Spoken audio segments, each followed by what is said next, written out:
사무엘하 22장 1절부터 7절 말씀을 보겠습니다.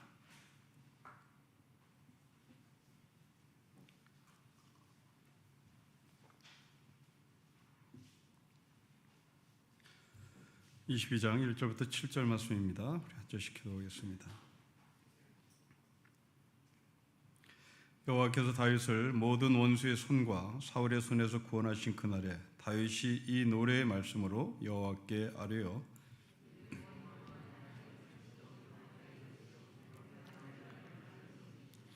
내가 피할 나의 반석의 하나님이시오 나의 방패시오 나의 구원의 뿌리시오 나의 높은 망대시오 그에게 피할 나의 피난처시오 나의 구원자시라 나를 폭력에서 구원하셨도다.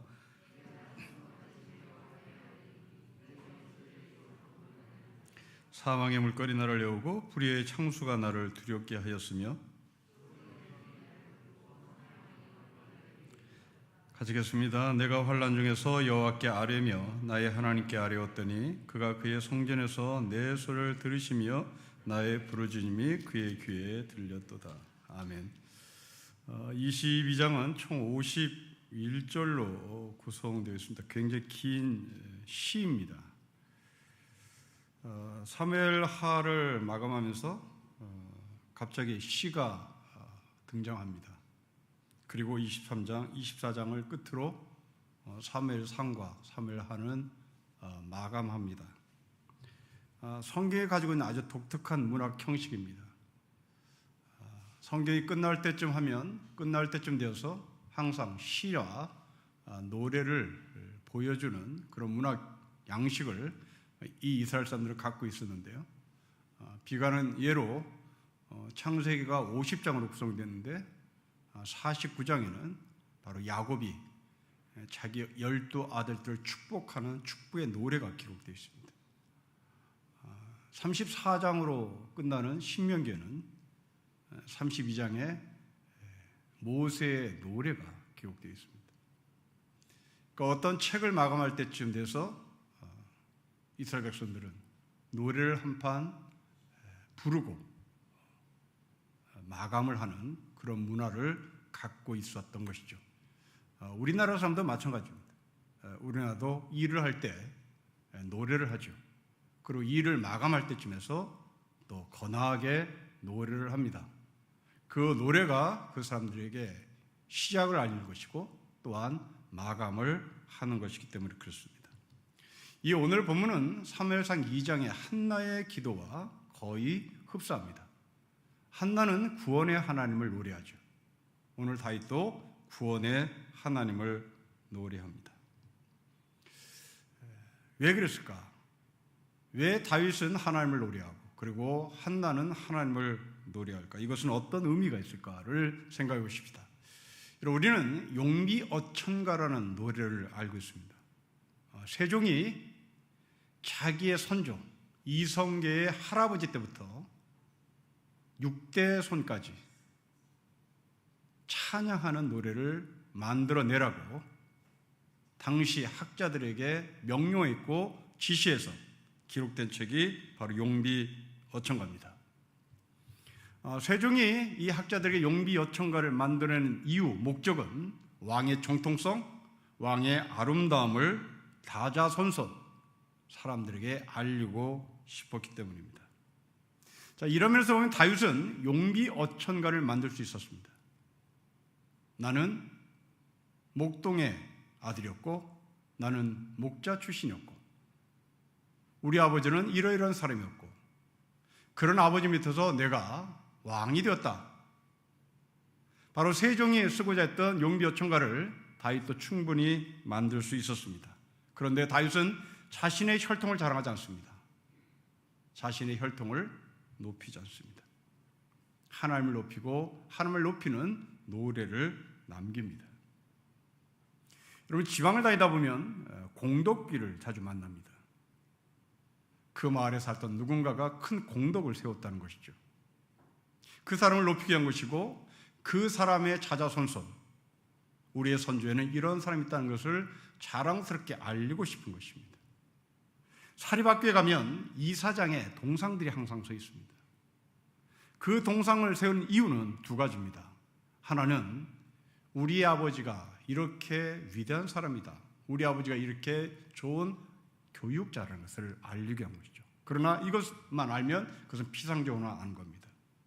사립학교 이사장의 동상을 세우는 이유는 이것은 우리 거야 라는 말입니다. 세상이 뒤집어져도 이것은 우리 거다. 소위 알박기를 하는 겁니다. 제 아무리 나라가 뒤집어지고 제 아무리 나라가 공산화돼도 여기에는 버젓이 우리 아버지, 우리 할아버지의 우상이 서 있으니, 이 동상이 서 있으니 손을 대지 말라는 의미입니다. 그 사람을 높이고 그 사람을 칭송하는 차원으로 끝나는 것이 아니라 자자손손 이 재산은 우리의 것이라는 것을 확인하고 싶은 겁니다. 여러분, 이날에 보면 다윗은 공적비를 세우거나 다윗은 전투 기념비를 세울 만했습니다. 자자손손 다윗의 후손들은 그 땅에서 먹고 살 수 있을 수 있도록 증거를 만들어 놓고 싶은 것이 인간의 본능일 텐데 다윗은 그러지 않았습니다. 여러분, 왜 그랬을까요? 왜 다윗은 창세기처럼 신명기처럼 노래를 남겼을까요? 왜 시를 남겼을까요? 왜 동상을 세우지 않았을까요? 왜 기념비를 세우지 않았을까요? 왜 공적비를 세우지 않고 노래를 남겼을까요? 여러분, 공적비는 무엇입니까? 그리고 노래는 무엇입니까? 노래는 마음에 남는 겁니다. 이것을 성경의 용어로 표현하면 신비에 새기는 겁니다. 그러나 우상은, 동상은 밖에서 보는 겁니다. 만일 그 사람이 그 지역 안에 살면 그 동상을 보고 내 것이다, 내 것이다 말할 수 있겠습니다. 그러나 이 사람이 멀리 이민을 가버리면 그 동상하고는 결별하는 겁니다. 동상이 동상 나오려면 동상 옆에 살아야 되는 겁니다. 할아버지의 땅이라는 것을 내가 소유권을 주장하려면 그 자리에 살아야 되는 겁니다. 누군가가 동상을 쓰러뜨리면 끝나기 때문에 그렇습니다. 그러나 마음의 세계는 다릅니다. 마음에 새기는 것은 이 자리에 있건 저 멀리가 있건 항상 마음에 새긴 그 힘이 그 사람을 인도하고 그 사람에게 힘을 북돋아 줄 수 있습니다. 사랑하는 성도 여러분, 여러분들은 아이들에게 무엇을 남겨주길 원합니까? 여러분들은 사립학교의 이사장의 동상을 남겨주길 원하십니까? 아니면 이 다윗처럼 여러분 자녀들의 마음속에 노래를 남겨놓기를 원하십니까? 여러분, 주방에서 일을 하시면서 노래를 하신다는 것은, 주방에서 일을 하시면서 찬송하는 것은 바로 여러분 아이들의 신비 속에 그 찬송을 새겨 놓는 겁니다. 우리 아이들은 이 찬송을 부를 때마다 킥킥대고 웃습니다. 지금까지 지내온 것 주의 크신 은혜라. 우리 가족이 모일 때마다 이 찬송을 부릅니다. 젖먹이 때부터 이 아이들은 이 찬송을 듣고 자랐습니다. 이제 중학교 되니 고등학교 되니 또 이 찬송이냐, 또 이 찬송이냐 키득키득됩니다. 그러나 지금 성인이 되었습니다. 성인이 된 이 아이들은 지금까지 지내온 것 주의 크신 은혜라는 찬송을 들으며 자기를 생각합니다. 그리고 자기가 어렸을 적 가족들이 모여서 이 찬송을 불렀던 그 광경을 기억합니다. 그 광경에 어떤 때는 즐거운 때가 있었을 것이고 어떤 때는 힘들었을 때가 있었을 것입니다. 그러나 이 모든 것들을 다 찬송의 가사에 녹아내려서 지금까지 지낸 것은 주님의 크신 은혜라고 고백했던 아버지, 고백했던 할아버지, 할머니, 삼촌, 이 모든 사람들의 고백이 자기에게도 지금 이어지고 있다는 것을 이들은 고백하고 있는 겁니다. 여러분이 주방에서 일을 하실 때 찬송을 하신다는 것은 바로 여러분 자녀들에게 아름다운 신앙을 심어놓겠다는 사실을 기억하시고 더욱더 적극적으로 이 주방에서 찬송하시기를 권면을 드립니다. 제가 나온 학교는 기독교 학교이기에 중간고사를 끝나고 축제 바로 전주에 소위 사경회를 합니다. 밖에서 유명한 사람들을 강사로 초대해서 사경회를 하는데 어떤 해는 조용남이라는 가수가 사경회 강사로 왔습니다. 이 가수는 자신의 어머니에 대해서 간증을 했습니다. 어머니가 교회 권사였습니다. 자신이 어릴 때 어머니는 참기름을 쪄서 참기름을 만들어서 시장에 내다 팔아 끼니를 이었다고 합니다. 그때 어머니는 이 참기름을 볶으면서 이 참깨를 볶으면서 내 주를 가까이 하려 하면 이 찬송을 늘 불렀다고 간증합니다. 여러분, 이것이 바로 여러분 자녀들에게 남기는 신비 속의 거룩한 노래입니다. 물론 이 사람이 나중에 어떻게 하나님을 부정하게 됐는지 저는 모르겠으나 그 마음속에는 어머니가 깨를 볶으면서 내 주를 가까이 하게 함, 이 찬송을 부르고 그 사람은 컸다고 고백합니다. 마음속에 새기는 것은 이렇게 큰 힘이 있습니다. 동상을 생기는 것, 어떤 기념비를 세우는 것, 어떤 공적비를 세우는 것, 뭐 세상에 그런 방법도 있습니다.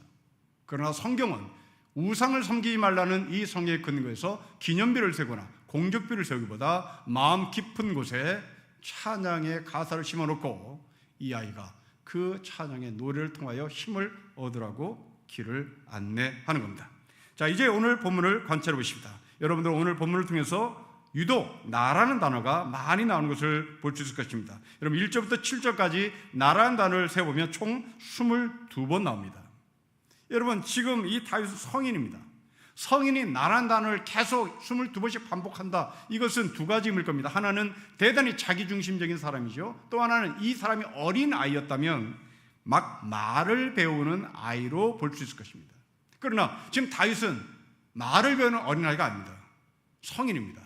그렇다면 말을 배우는 사람으로서의 나를 22번 반복하는 것이 아니라 대단히 자기중심적인 관점에서 나라는 단어를 반복하는 것 같습니다. 자, 우리는 왜 이 다윗이 나라는 단어를 이렇게 22번씩 반복할까라고는 질문을 남겨놓은 채 또 다른 관찰을 해보겠습니다. 여러분, 나라는 단어 말고 또 다른 관찰을 해보면 굉장히 특이한 단어 하나를 다윗이 쓰고 있습니다. 굉장히 이상한 단어입니다. 여러분 7절 보십시오. 7절에 어떤 이상한 단어가 있는지 찾아내 보십시오. 우리 7절을 같이 읽겠습니다. 시작. 내가 환난 중에서 여호와께 아뢰며 나의 하나님께 아뢰었더니 그가 그의 성전에서 내 소리를 들으시며 나의 부르짖음이 그의 귀에 들렸도다. 어떤 단어가 이상합니까? 무슨 이상한 단어가 지금 다윗의 찬송가에 기록되었습니까? 그렇습니다. 성전이라는 단어입니다. 여러분 다윗은 성전을 지은 적이 없습니다. 다윗은 성전을 짓고 싶었지 성전을 지은 적이 없습니다. 솔로몬이 성전을 건축했습니다. 그런데 오늘 보면 다윗은 성전이라는 단어를 사용합니다. 저는 학자가 아니기 때문에 객관적인 배경을 잘 모르겠습니다. 이 책 전책을 뒤져봐도 객관적인 배경을 설명하고 있는 학자는 한 사람도 없었습니다. 다만 자신의 주관적인 이야기를 다 풀어놨습니다. 어떤 학자는 하늘에 계신 하나님을 소개하고자 성전이라고 말했다 설명합니다. 또 어떤 학자는 굉장히 급진적으로 설명합니다. 오늘 이 본문은 후대에 첨가한 본문이다. 이것은 실제 있었던 일이 아니고 솔로몬이 성전을 지은 후에 그 성전을 다윗에게로 끌고 들어와서 이제 성전을 다윗과 연결시켰다. 이것은 오리지널이 아니라 후대에 쓰여진 것을 옮겨온 글이다 라고 논리적으로 설명을 하고 싶어합니다. 과연 어떤 의미일까? 저는 다른 각도에서 이 성전이라는 단어를 해석하고 싶습니다. 여러분 지금 다윗은 하나님을 찬양합니다. 자신의 공로를 높일 수 있음에도 불구하고 자신이 모든 우여곡절을 뚫고 마침내 다윗 왕궁을 견고하게 세운 이 다윗이 자신의 공로를 세우고 있음에도 불구하고 이 사람은 자신이 살고 있는 왕궁을 찬양하지 않습니다. 이 사람은 성전을 찬양합니다. 여러분 왕궁이 어디며 성전은 어디입니까? 지금 이 노래를 부르는 다윗의 장소, 다윗이 이 노래를 불렀던 장소는 분명히 왕궁이었을 것입니다. 그런데 다윗은 그 왕궁을 절대화시킬 수 있음에도 불구하고 왕궁이라고 표현하지 않고 이것을 하나님에 계신 성전으로 상대화시킵니다. 계속 상대화시킵니다. 여러분 이 상대화시켰다는 관점으로 보면 1절부터 7절까지 나라는 단어를 왜 이렇게 반복했는지를 알 수 있습니다. 여러분, 고대 시대의 왕이 사는 곳은 절대적인 공간입니다. 지금 청와대가 절대적인 공간이었습니다. 그런데 이 청와대가 개방됐습니다. 이제 이 절대적인 공간이 상대화된 곳이 바로 청와대입니다. 지금 다윗은 절대적인 장소에 있던 청와대를 상대화시킨 것처럼 자신이 살고 있는 왕궁을, 청와대를 개방하는 이 시대처럼 자신의 절대적인 왕궁이 아니라 이것은 하나님이 계신 곳이라고 자기의 절대성을 하나님 쪽으로 돌립니다. 자, 이러고 보니 22번씩 반복하는 나라고 하는 단어를 우리는 해석할 수 있습니다. 자기 중심이 아닙니다. 이것은 말을 배우는 어린아이의 유치한 단어도 아닙니다. 다윗은 자신의 삶을 성전 안으로 몰입시키고 있습니다. 다윗은 자신을 높이고 싶은 그 본능, 욕심이 있었음에도 불구하고 그 욕심을 죽이며 내가 바로 이 나라는 단에는 자기의 욕심이 도사리고 그 욕심을 죽이면서 자신을 상대화시키는 성전이라는 곳으로 자기를 집어넣고 있습니다. 내가 여기까지 어떻게 온 줄 아냐? 내가 여기까지 어떻게 우여곡절을 겪으면서 온 줄 아는가? 내가 어떻게 싸웠는지 아는가? 내가 죽으면서 어떻게 살아가는지 아는가? 내가 어떻게 그러며 자기의 본능과 자기의 욕심과 자기의 용감함을 드러내려고 할 때마다 성전이신 하나님을 찬양합니다. 성전이신 하나님을 찬양합니다라고 고백합니다. 여러분, 다윗은 고개를 드는 순간 죽을 수밖에 없는 현장을 몇 번씩 겪었던 사람입니다. 그 고개를 드는 순간 자기는 죽는다고 해서 알았기에 또 고개를 숙이고 또 고개를 숙이며 바울이 말한 것처럼 오직 나의 나됨은 하나님의 은혜였다는 선에서 이것을 고백하고 있는 것입니다. 자, 여러분, 이제 여러분들은 이 1절부터 7절 가지고 교인들을 만날 때 어떻게 이 대화가 이루어진지를 보십시오. 여러분들은 나라는 단어를 굉장히 많이 씁니다.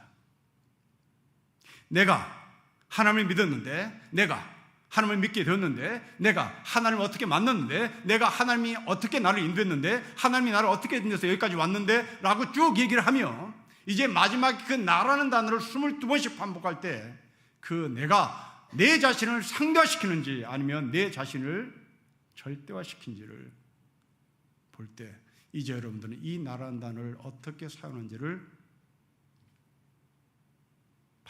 판단하고 여러분의 영성을 볼 수 있을 것입니다.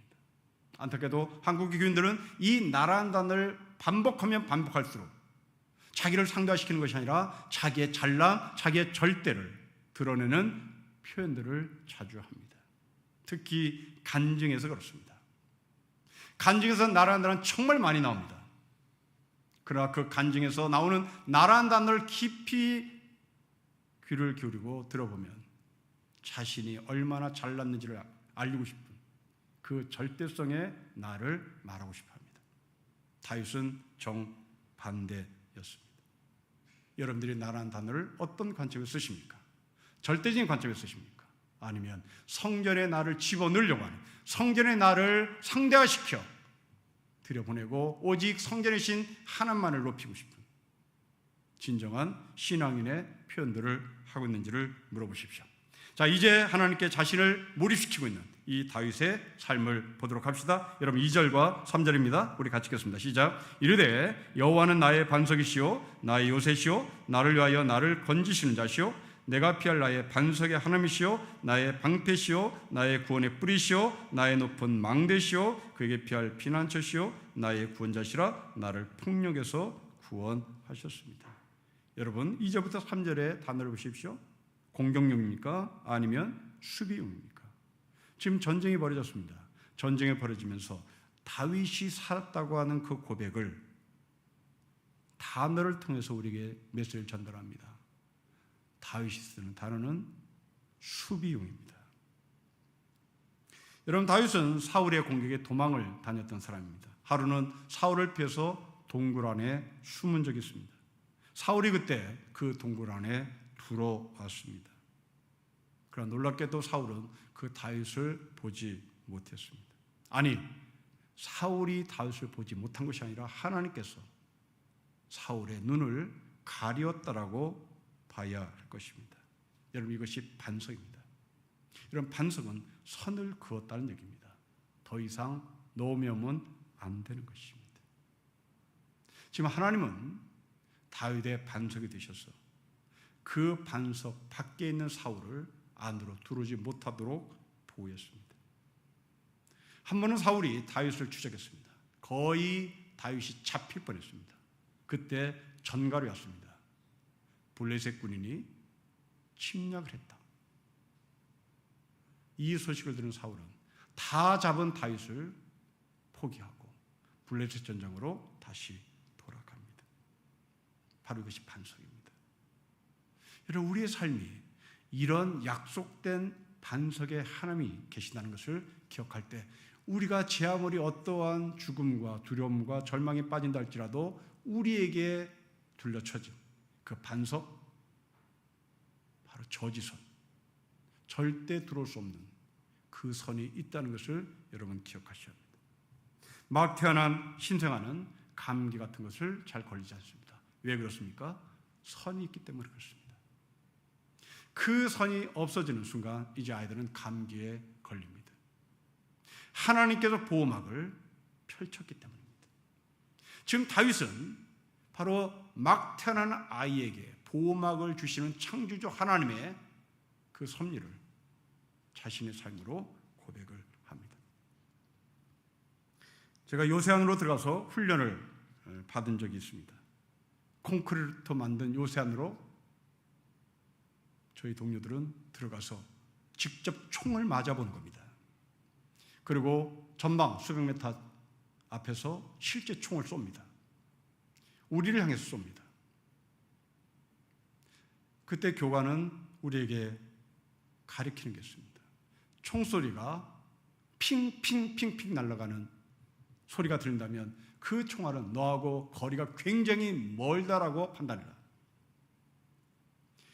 그리고 너 가까이 너를 죽일 수 있는 총소리가 난다면 그 소리는 딱딱딱딱 소리가 날 때이다. 그때는 너는 총 맞아 죽는 것이다. 이 핑 소리, 딱 소리를 교관으로부터 듣고 요새 안으로 들어가는 거죠. 조교들이 총을 쏩니다. 실제 총을 쏩니다.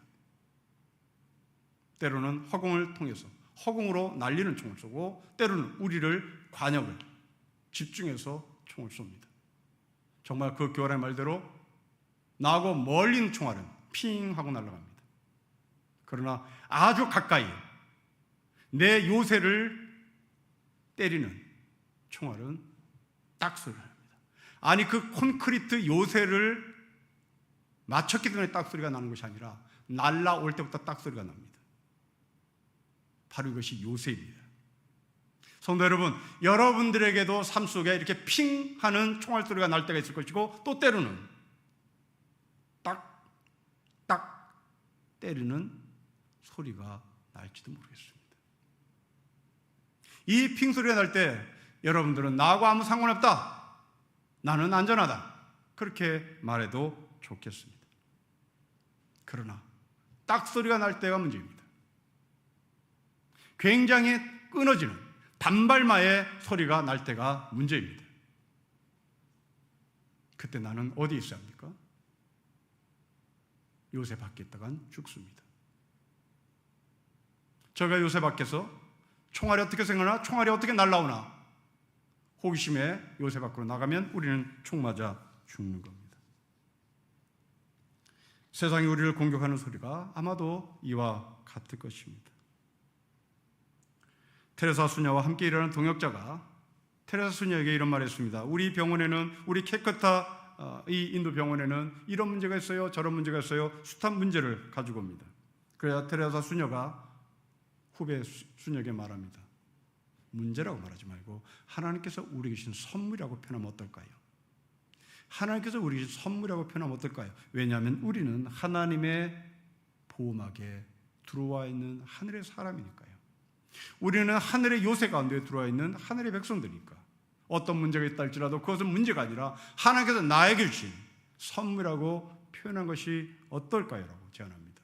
그 이후로부터 이 캘커타의 병원은 문제가 있을 때마다 많은 선물이 있습니다, 적은 선물이 있습니다 라고 표현하는 방법으로 표현의 모습을 바꿨다고 합니다.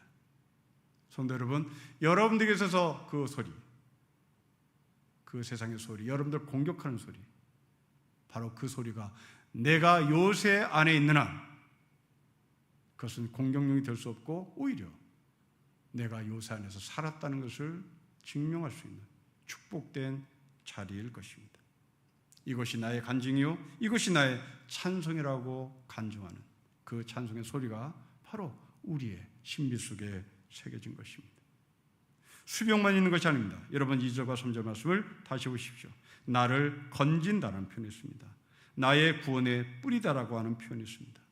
이것은 수비용만으로 표현될 것이 아닙니다. 내가 미처 빠져나올 수 없을 때 하나님은 우리를 건지신다는 얘기입니다. 여러분, 이 앞의 것들은 우리가 알아서 들어갔습니다. 우리가 능동적으로 찾아 들어갔습니다. 그러나 이제 나올 수도 없는 그 함정에 빠진 이 사람을 하나님께서 건지신다고 얘기합니다. 내가 미처 반석이나 요새로 피할 수 없을 때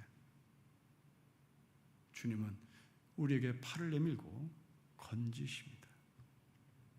여러분, 나의 구원의 뿔, 나를 건지신다라고 하는 이 두 표현의 공통점은 찾아온다는 말입니다. 내가 찾아가는 것이 아닙니다. 찾아오는 것입니다. 여러분, 신앙생활은 기다림이 필수입니다. 성경의 9가지 열매 중에서도 기다림이 있습니다. 그런데 기다림에는 두 종류의 기다림이 있습니다. 하나는 능동적인 기다림이 있습니다. 하나는 수동적인 기다림이 있습니다. 능동적인 기다림이란 약속이 정확할 때 우리는 기다립니다. 이건 시간 가는 줄 모르고 기다립니다. 약속이니까요. 반드시 올 거니까요. 그러나 문제는 수동적인 기다림입니다. 언제 올지 모릅니다. 파수꾼이 아침을 기다리는 기다림은 능동적인 기다림입니까? 수동적인 기다림입니까? 이건 능동적인 기다림입니다. 반드시 아침은 오게 되었기 때문에 그렇습니다. 그러나 물에 빠진 사람은 수동적인 기다림일까요? 능동적인 기다림일까요? 그렇습니다. 물에 빠진 사람은 수동적인 기다림입니다. 안 오면 안 오는 겁니다. 안 오면 죽는 겁니다. 여러분, 하나님은 우리에게 어떻게 오실까요? 이 두 개가 겹쳐 있습니다. 하나님은 우리에게 약속했습니다. 내가 반드시 온다고 약속했습니다. 그런데 안타깝게도 그 날을 못 받지 않았습니다. 파수꾼이 아침을 기다림, 그것은 정확하게 아침이 오기에 기다림이 되는 겁니다. 그런데 하나님은 아침에 온다는 말도 하지 않았습니다. 하나님은 그냥 온다고 말했습니다. 그러기에 능동적인 기다림에 약속이 포함되어 있을 뿐만 아니라 언제 올지 모르니 우리는 또 수동적으로 기다릴 수밖에 없습니다. 이 능동적인 기다림은 아무 문제가 되지 않습니다. 문제는 수동적인 기다림 속에 우리가 어떻게 기다리냐가 문제입니다. 여러분들이 어떻게 기다리겠습니까? 오신다고 말씀하신 그 예수님의 재림을 우리가 수동적으로 기다릴 때 어떻게 기다려야 되겠습니까? 그렇습니다. 오늘 본문의 시를 보십시오. 다윗은 자신의 고난에 의미를 부여합니다. 자신의 힘듦에 의미를 부여합니다. 이것이 수동적인 기다림을 이길 수 있는 힘입니다. 여러분, 교도소에서 10년형을 선고받고 복역하는 죄수들이 10년을 어떻게 기다리겠습니까? 하루하루를 새겠습니까? 그렇다면 그 사람은 정신질환 생길 것입니다. 이 사람이 10년을 기다릴 수 있는 유일한 근거는 어떤 의미 부여가 될 때만 가능합니다. 군대 생활도 마찬가지입니다. 군대 의미가 부여할 때 우리는 버팁니다. 그러나 군대 생활에 의미가 부여되지 않으면 견딜 수가 없습니다. 도망 나와야 하는 겁니다. 예수님은 반드시 오신다고 말씀하셨습니다. 그런데 아침에 오신다고 말씀도 안 했습니다. 언제인지 모릅니다. 기다려야 합니다. 그 기다림 속에 우리가 해야 될 것은 나의 의미를 찾는 겁니다. 내 삶에 하나님께서 어떤 의미를 주셨는지를 늘 성찰하는 겁니다. 그 의미를 어떻게 얻을 수 있습니까? 그렇습니다. 의미를 얻으려면 여러분의 현실을 붙잡고 기도해야 되는 겁니다. 여러분, 기도는 의미를 부여합니다. 기도는 의미를 찾게 합니다. 기도는 의미가 어떤 것인지를 하나님께서 알려주시는 통로입니다.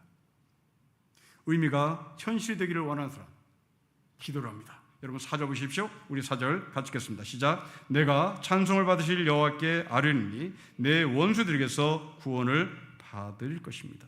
여러분, 기도하는 다윗이 이상한 표현합니다. 여러분 4절 말씀을 다시 보십시오. 여러분, 기도는 속이 타는 사람이 하는 겁니다. 기도는 낭만한 사람이 하는 겁니다. 그런데 다윗은 기도를 할 때 찬송 받으실 하나님이라고 기도합니다. 여러분, 기도하는 사람은 찬송을 할 수 없습니다. 자신의 삶이 어렵기 때문입니다. 그런데 다윗은 찬송합니다. 왜 찬송합니까? 그 힘듦이 의미가 있었기 때문입니다.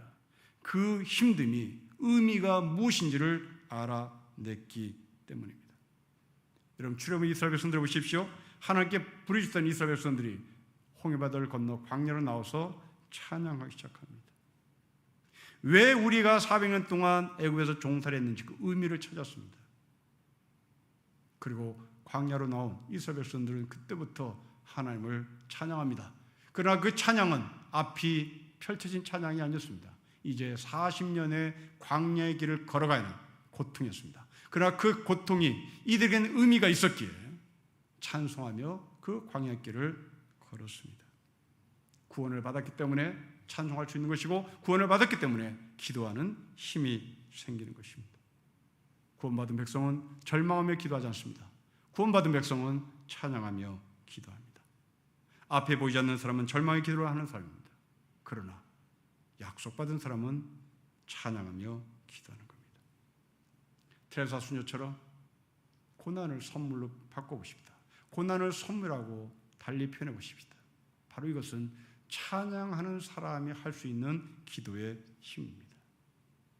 다윗은 대체 어떤 현실이었습니까? 5절부터 7절 말씀 보십시오. 사망의 물결이 보입니다. 불의의 청수가 보입니다. 스월의 줄이 보입니다. 사망의 올무가 보입니다. 그리고 환난입니다. 공통점이 무엇입니까? 죽음입니다. 죽음입니다. 여러분, 이럴 때 사람들 체념합니다. 그런데 성경에 죽음을 앞에 두고도 체념하지 않았던 사람이 있습니다. 여러분들이 잘 알고 있는 히스기야입니다. 여러분, 히스기야는 30대에 불치병에 걸렸습니다. 죽어야 된다고 주변 사람들이 유언을 작성을 하고 있습니다. 그 유언을 작성하라고 히스기야 왕에게 조언했던 사람이 놀랍게도 우리가 알고 있는 이사야 선지자입니다. 이 이사야 선지자가 히스기야에게 당신은 살 수 없으니 유언을 써놓고 죽음을 준비하라고 얘기합니다. 누가요? 이사야 선지자가요. 그러나 히스기야는 벽을 보고 기도하기 시작합니다. 그리고 자신의 병을 고침받습니다. 자신의 생명을 하나님께서 연장시킵니다. 빌립보서에 보면 바울이 사형을 언도받고 언제 죽을지 몰라 날짜를 기다리고 있었습니다. 그 날짜를 기다리며 다윗은 자신을 되돌아보기 시작합니다. 자신을 성찰합니다. 그 성찰하며 마지막 고백을 뭐라고 했냐면 내 일의 열매라는 표현입니다. 나의 일의 열매라는 표현입니다. 사형당한 바울이 내가 죽기 전까지 나의 일의 열매를 맺겠다라고 합니다. 여러분들이 말기암 환자라고 가정합시다.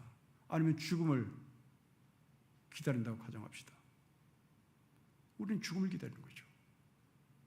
그러나 히스기야는 그러지 않았습니다. 바울은 그러지 않았습니다. 열매를 맺기 위하여 몸뚱아리를 움직였습니다. 열매를 맺기 위하여 자신의 몸을 이렇게 세웁니다.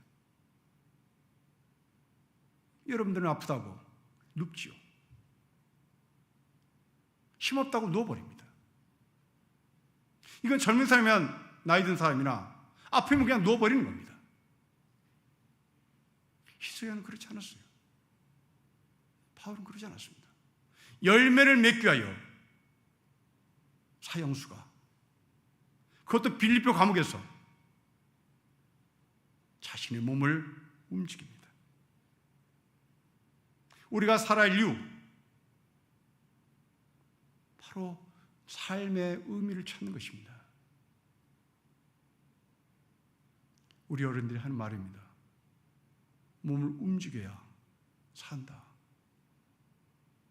아마도 바울은 우리나라 어른들이 한 말을 그대로 실천한 사람일 것 같습니다. 몸을 움직여야 산다. 피곤하다고 아프다고 누우면 누울수록 죽는 것입니다.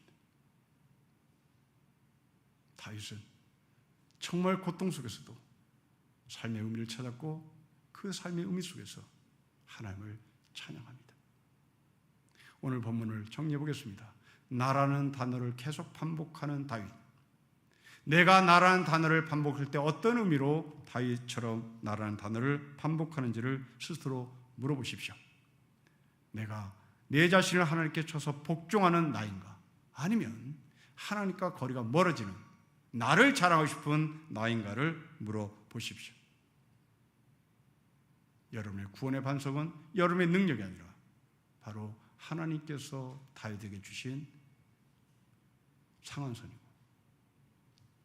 선을 막은 것이고 그 선을 넘어오지 못하는 하늘의 축복을 받은 사람입니다. 여러분에게는 이 하늘의 구원, 하늘의 요새, 하늘의 반석이 약속되어 있습니다. 그 반석 가운데 하나님께서 나에게 준 이 삶의 의미를 성찰하십시다. 죽음 속에서도, 수월 속에서도, 창수 속에서도, 노아의 홍수시대에 수많은 사람 다 죽었으나 그 물속에서 살아남은 노아처럼 우리는 하늘의 반석이 요새 속에서 생명을 가지고 사는 신령교 성도가 되시기를 주 이름으로 축복합니다. 기도하겠습니다. 아버지 하나님, 우리를 반석 위에 요새 안으로 세우시고 들여보내시고 하나님의 약속을 굳게 믿으며 주님을 찬양합니다.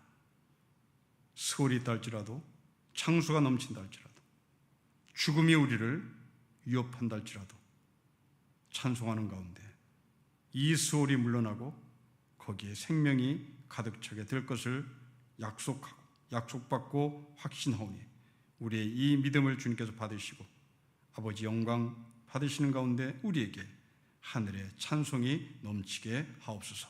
주 예수 그리스도의 이름으로 기도합니다. 아멘.